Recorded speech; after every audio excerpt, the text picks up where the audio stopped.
बिस्मिल्लाहिर्रहमानिर्रहीम अस्सलाम वालेकुम वरहमतुल्लाहि वबरकातुहू। एक सवाल पैदा होता है कि हम अपनी कीमत कैसे बढ़ा सकते हैं, यानी अपनी वैल्यू में किस तरह इजाफा कर सकते हैं। तो इसके लिए हमें अपने इर्द गिर्द होने वाले जो वाक़यात हैं, जो काम हो रहे हैं, जो सरगर्मियाँ हो रही हैं, उन पे निगाह डालनी होगी। अगर देखें तो लोहे का इंसानी ज़िंदगी में बहुत बड़ा किरदार है, इंसानी तरक्की में बहुत बड़ा किरदार है। अपनी बिल्डिंग्स ले लें, फैक्ट्रीज़ ले लें, मशीनरी ले लें, तो जहाँ भी आप जाएंगे तो आपको लोहे की अहमियत का पता चलेगा। इतनी तो सोने की भी जो है वो कदर और वो वैल्यू, वो अहमियत नहीं है जितनी लोहे की है। तो लोहा आखिर किस तरह वैल्यूएबल हो गया? ज़मीन से रॉ मटेरियल की शक्ल में, जिसमें मट्टी कंकर वगैरह मिले होते हैं, तो निकाला जाता है और निकाल के इसको साफ़ किया जाता है। फिर इसको पट्टी से गुजारा जाता है, फिर इसके अंदर से कसावतें दूर की जाती हैं और फिर इन दी एंड जाके ये फौलाद की शक्ल इख्तियार करके तो इससे हज़ार अक़साम की चीज़ें जो है वो तैयार की जाती हैं। तो इस तरह जो लोहा है वो एक वैल्यूएबल शक्ल गुजारता है, लेकिन शक्ल में आ जाता है, लेकिन उसके लिए उस प्रोसेस को देखना होता है जिस प्रोसेस से गुज़र के वो वैल्यूएबल हुआ है। तो सीधा साधा नहीं है कि ज़मीन से निकला और वैल्यूएबल हो गया। तो एक लकड़ी को देख लें कि एक दरख्त है, जब बिकता है तो उसकी कीमत जो है ना वो चंद हज़ार होती है, लेकिन उसी लकड़ी से बनने वाले तख्ते, अलमारियाँ, फर्नीचर और इस तरह दूसरे ये दरवाज़े और विंडोज़ वगैरह, खिड़कियाँ हैं, तो उनकी कीमत हज़ारों में चली जाती।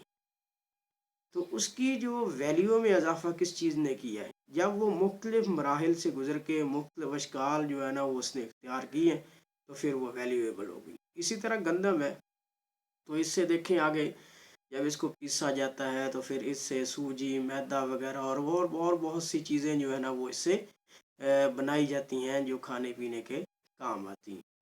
तो इस तरह चावल की अहमियत जो है वो भी मुख्तलिफ प्रोसेस से गुज़र के जो है वो उसकी जो अहमियत है वह कई गुना बढ़ाई जा सकती है। अगर हमारे पास देखें तो ब्रिटिश जब आए थे इधर, तो उन्होंने बर्रे सगीर से रॉ मटेरियल है जो है वो हासिल किया था और जो मिल्स और फैक्ट्री थी वो बरतानिया में कायम की।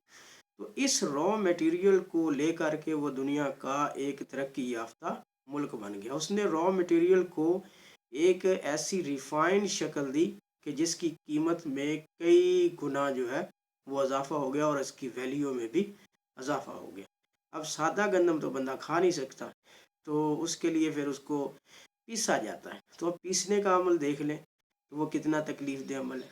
तो अगर इंसान जो है वो अपनी वैल्यू में इजाफा करना चाहता है या हम अपनी वैल्यू में इजाफा करने चाहते हैं, तो हमें इन मसालों को सामने रख के जिन तकालीफ से हम गुज़र रहे हैं उसको सब्र के साथ सह के, तो फिर आगे जाके जो है ना हम अपने आप को वैल्यूएबल बना सकते हैं। अगर अल्लाह ताला के नबी सल्लल्लाहु अलैहि वसल्लम की मिसाल लें या दूसरे अंबिया कराम अलैहिस्सलाम, तो उनकी जो है ना वो मिसालें लें, तो उनको जब वो तकालीफ़ दी गई अल्लाह ताला के रास्ते की तरफ बुलाने के लिए, तबलीग करने के लिए सीधे रास्ते की तरफ, तो उन्हें इतनी जो है ना वो तकालीफ़ दी गई कि आज एक इंसान उसका तसव्वुर ही कर सकता है।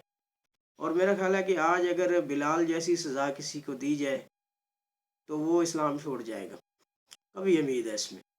तो इस तरह दूसरे सहाबा इकराम को जो तकालीफ़ दी गई तो उनको देख लें। तो जो भी चीज़ जब वैल्यूएबल होती है तो उसे तकालीफ से गुज़रना पड़ता है, उसे मुख्तलिफ मराहिल से गुज़रना पड़ता है, तब जाके वो वैल्यूएबल होती है। हम चाहते हैं कि हम अपनी जो है ना वो जगह पे बैठे बैठे वैल्यूएबल हो जाए। इसके लिए बंदे को मेहनत करना पड़ती है, बंदे को तकालीफ से गुज़रना पड़ता है, बंदे को सब्र करना पड़ता है, बंदे को इल्म हासिल करना पड़ता है और उसे मुख्तलिफ तजर्बात से गुज़रना पड़ता है। चाहे वो तजर्बात आग से गुज़र के हों या पानी से गुज़र के हों या बुलंदियों पे जाके हों या मुश्किलात व तकालीफ से गुज़र करके हों, तो इन मसाइल से आप गुज़रेंगे तो आप वैल्यूएबल होंगे।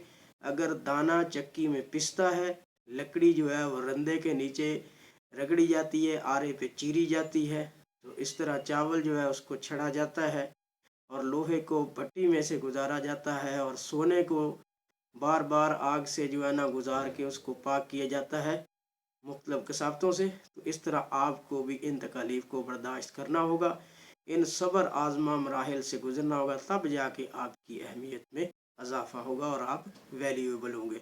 एक जगह पे बैठे बैठे आप स्टैटिक हैं, जमूद का शिकार हो गए हैं, वहाँ आप में बदबू तो पैदा हो सकती है लेकिन आपकी वैल्यू में इजाफा नहीं हो सकता। तो वैल्यू में इजाफे के लिए आपको मेहनत की अजमत जो है उसको अपनाना होगा। उम्मीद है आप तक मेरा पैगाम पहुँच गया होगा। Thank you so much to listen and watch the video. Please subscribe my channel if you like it. Share with your friend and comment on it for my betterment.